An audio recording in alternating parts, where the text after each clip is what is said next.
আসসালামু আলাইকুম। আজ রান্না করব কচু শাক পাঙাশ মাছ দিয়ে ভিন্ন রকম স্বাদে।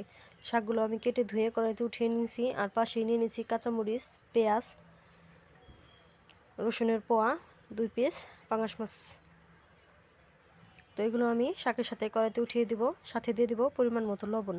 তো লবণ দিয়ে আমি চুলায় বসিয়ে দেব, ঢাকনা দিয়ে ঢেকে ভালো করে জাল করে অল্প আঁচে কিছু পরিমাণ রেখে দেব ভেপে নেওয়ার জন্য। তো আমি উপর নিচ করে দিছি শাকগুলো যাতে সব দিক থেকেই হয়ে যায়। তো শাকগুলো আমার ভাপ দেওয়া হয়ে গেছে, আমি আলাদা জালিতে ঢেলে নেব। তো আলাদা জালিতে ঢেলেও নিয়েছি, আর নিয়ে নিয়েছি পরিমাণ মতো ছেঁচা রসুন। আর কড়াইটা ধুয়ে আমি চুলায় বসিয়ে দিছি, দিয়ে দিছি রান্নার তেল, তারপর দিয়ে দিছি তেজপাতা, রসুনগুলো দিয়ে দিছি, দিয়ে নেড়েচেড়ে রসুনগুলো কালার করে শাকটাও আমি ছেড়ে দেবো।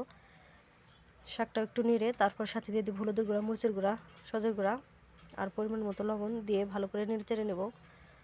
শাকটা আমার রান্না করা হয়ে গেছে, নামিয়ে নিব। তো আপনারা ওইভাবে রান্না করে খেয়ে দেখতে পারেন। তো আমি আলাদা ঢেলেও নিছি।